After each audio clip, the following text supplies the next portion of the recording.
My name is Margaret Elizabeth Anderson, and I am proud to say that I am a past Grand-Worthy Matron of the Georgiana Thomas Grand Chapter, Order of the Eastern Star, Prince Hall affiliation in the District of Columbia.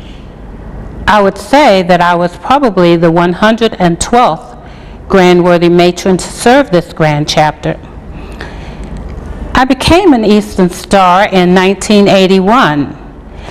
I was working a full-time job and completing graduate study.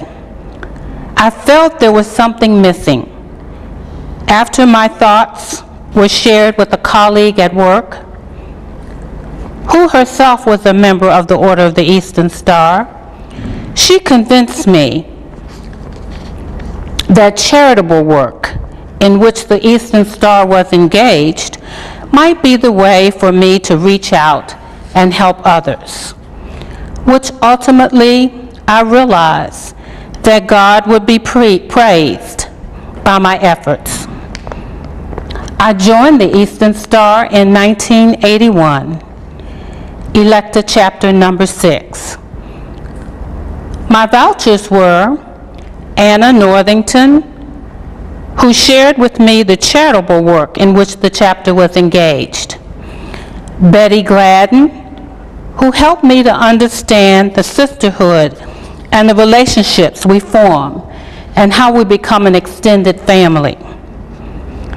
The year that I was worthy matron, my effort was to continue the work that had been done by my predecessors. In 1991, exactly 10 years after becoming the member, I continued the programs of my predecessors who had led elected chapter to a place of strength in their ritualistic work, their togetherness in supporting chapter activities, and outreach within and without the chapter. I waited until after I completed my year as worthy matron to join the other organizations in the Prince Hall family. In 1992, I joined the Daughters of Isis, Mecca Court number 2. In 2001, I joined the other organizations within our Prince Hall family, the Herons of Jericho, the Cyrene Crusaders, and the Order of the Golden Circle. I was born in Richmond, Virginia. My parents moved to Washington, D.C. when I was 3 years old, attended the D.C. public schools, and upon graduation, the University of the District of Columbia, Howard University, and the University of Maryland. I became a member of the Alpha Kappa Alpha sorority and the NAACP. I was baptized as a child at Mount Bethel Baptist Church and later joined Shiloh Baptist Church in Washington, D.C. I participated in the Miss D.C. beauty pageant in the early 70s, and modern dance was my talent.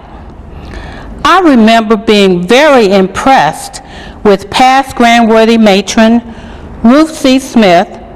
She was our budget chairperson, and I wanted to get acquainted with the financial operations of our organization, and so I put myself under her wing and learned the financial operations of the Grand Chapter. Past Grand-Worthy matron Julia F. Edwards, who was so ritualistically astute, and I have always been impressed by her wisdom. Past Grand-Worthy matron Jane Robinson Levant, who was the quintessential of protocol, stick-to-itiveness, class, and proper dress. She has always been a role model for me in the Eastern Star. To communicate with members was my goal as Grand-Worthy matron. I served in 2001 and 2002, and up until that time, Grand-Worthy matrons served 1 year. We changed our laws to enable our upcoming Grand-Worthy matrons to serve for 2 years, and that I was honored to do. It was important to me that the members of the organization understood fiscal matters, that they learned vision and purpose for our existence, and that they should leave a legacy around issues of importance to ourselves and our community. My greatest accomplishment was to have us start a breast cancer walk to benefit Howard University research, as well as helping them to perform mammograms to women in the community who look like us. This grand chapter has a great future, but in my heart, I believe that our organization will continue to be great.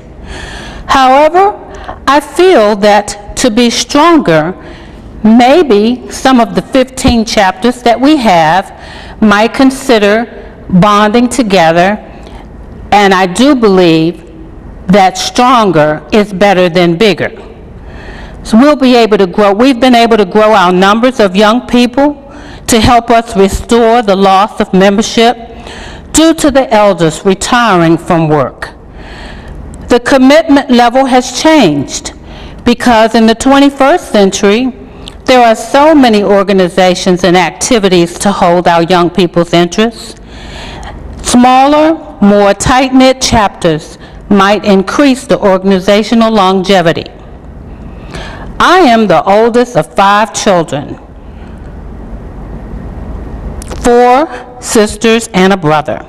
I have no children, but when I married my husband 10 years ago, past master and past patron Roy L. Anderson, Harmony Lodge number 22 and Thrift chapter number 12, I inherited 2 lovely daughters who are as dear to me as if they were my own. The youth program in our organization is a wonderful pathway for our young people to join the order. I'm so grateful that our organization takes time to invest in our future. We have therefore seen them grow to complete their college education, develop life skills, and so become Master Masons and Eastern Stars. In closing, I shall never regret the journey of the Order of the Eastern Star has taken me, and it was for me uplifting and helped me to develop into the person that I am now. I will say that if a lady has time and is looking for more growth and development opportunities, the Eastern Star is a place to land when they have a break from family and church.